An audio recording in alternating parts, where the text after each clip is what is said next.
तारीख 24 दिसंबर 1999, दिन शुक्रवार। साल अपने अंतिम पड़ाव पर था।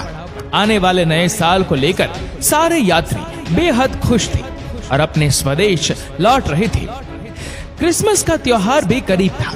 विमान 34,000 फीट की ऊंचाई पर थी और तकरीबन 30 मिनट बाद लैंड करने वाली थी।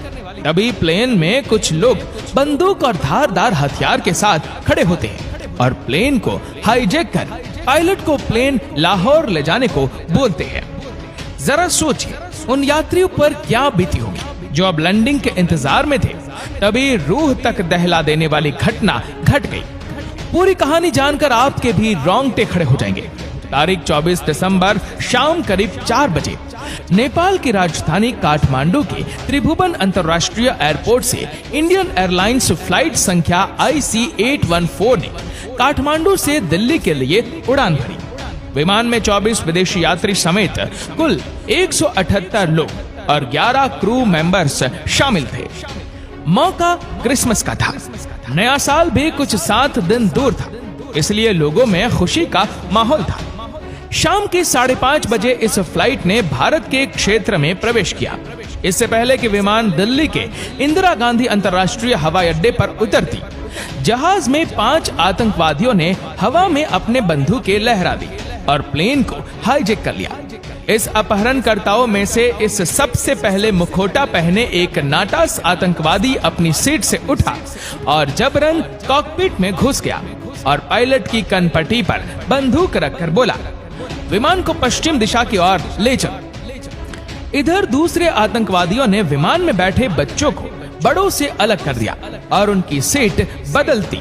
साथ ही लाल मास्क पहने ग्रेनेड, पिस्तौल और चाकू से लैस अन्य 4 आतंकवादी विमान में अलग अलग जगह तैनात हो गए। आतंकवादियों ने विमान के कॉकपिट में बैठे पायलट से विमान को लाहौर ले जाने के लिए कहा। कैप्टन ने बड़ी चतुराई के साथ कहा, विमान लाहौर जा पाए इतना ईंधन नहीं है। अभी कैप्टन देवी शरण से एक आतंकवादी ने पूछा कि विमान में कितना तेल है, ये दिल्ली के अलावा कहां जा सकता है। इसके जवाब में उन्होंने कहा कि मुंबई और अहमदाबाद तक। ये सुनते ही दूसरे आतंकवादी ने कहा कि विमान मुंबई जा सकता है तो लाहौर तो इसके पास ही है, वहां क्यों नहीं जा सकता। फिर विमान पश्चिम दिशा की ओर एक अनजान मंजिल पर मुड़ गया। इस समय तक भारत सरकार को यह नहीं पता था कि विमान का अपहरण हो चुका है। बड़ी चतुराई के साथ कैप्टन शरण ने आतंकवादियों की नजर से बचते हुए एक एजेंसी बटन दबाई। इससे भारतीय ट्रैफिक कंट्रोल रूम समझ गई कि विमान IC814 का अपहरण हो चुका है। जल्दी यह जानकारी भारत सरकार को दे दी गई। इधर कॉकपिट में कैप्टन आतंकवादियों से इस बात पर उलझ रहे थे कि विमान पाकिस्तान न ले जाए जाए। कैप्टन विमान को भारत से दूर पाकिस्तान नहीं ले जाना चाहते थे। ये किसी भी कीमत पर भारत में कहीं भी उतारने को तैयार थे।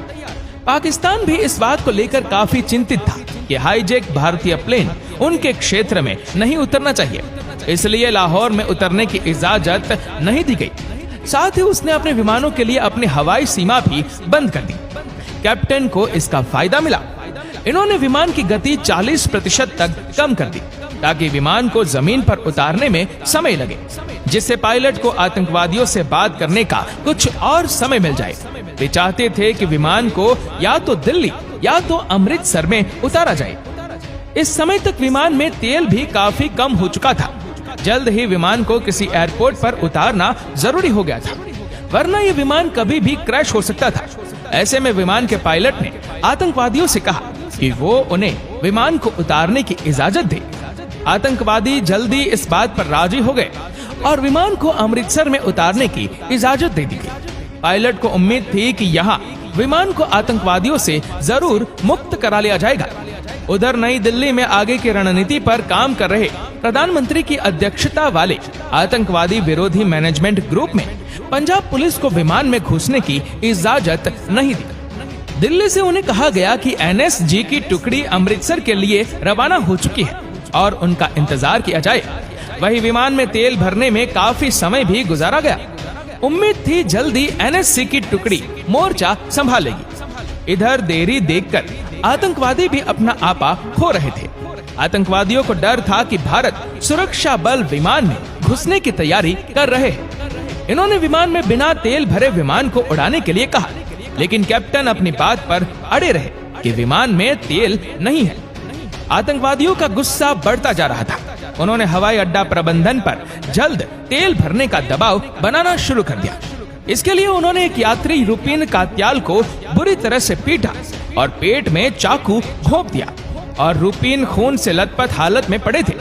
विमान के इंजीनियर जगिया खौफनाक मंजर को देख कांप उठे। उन्होंने कैप्टन से कहा कि आतंकवादी लोगों को मार रहे हैं।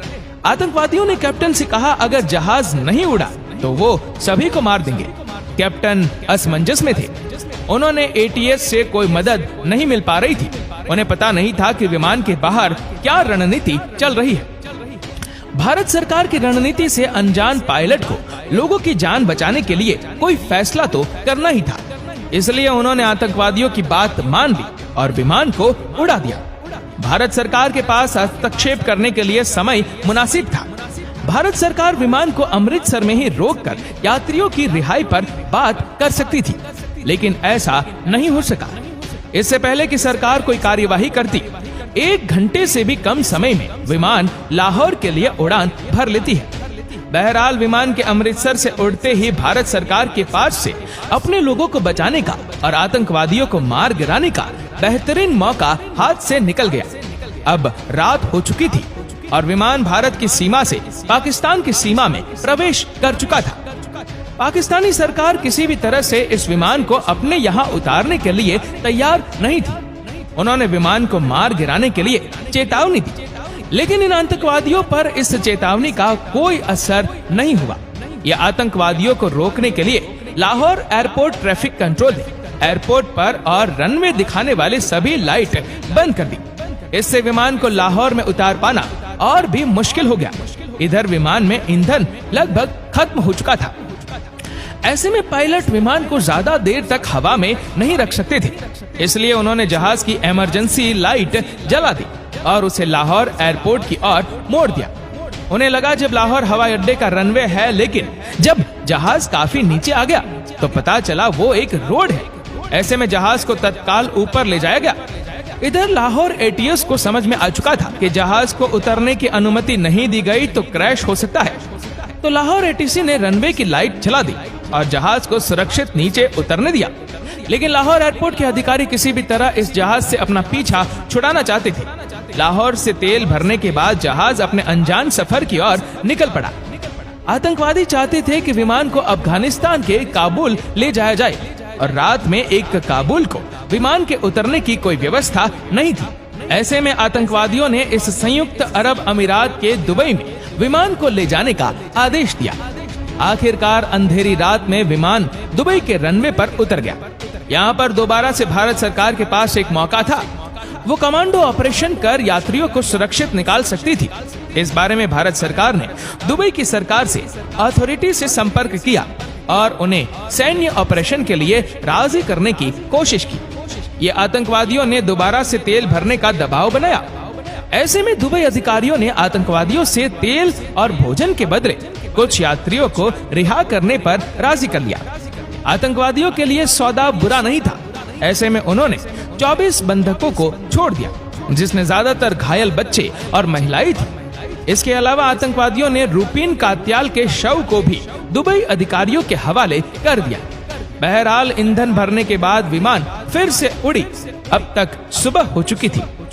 25 दिसंबर को विमान अफगानिस्तान के दक्षिण सीमा के पास कंधार में उतर गया। जल्दी विमान को चारों ओर से टोयोटा ट्रकों में सवार हथियारबंद तालिबानी लड़ाकों ने घेर लिया। तालिबानी उस विमान को भारतीय सुरक्षा बलों से सुरक्षा प्रदान कर रहे थे। उस समय अफगानिस्तान पर तालिबान का शासन था। वहाँ की तालिबानी हुकूमत दुनिया में अपने नाम का खौफ बैठाने की जुगत में लगी हुई थी।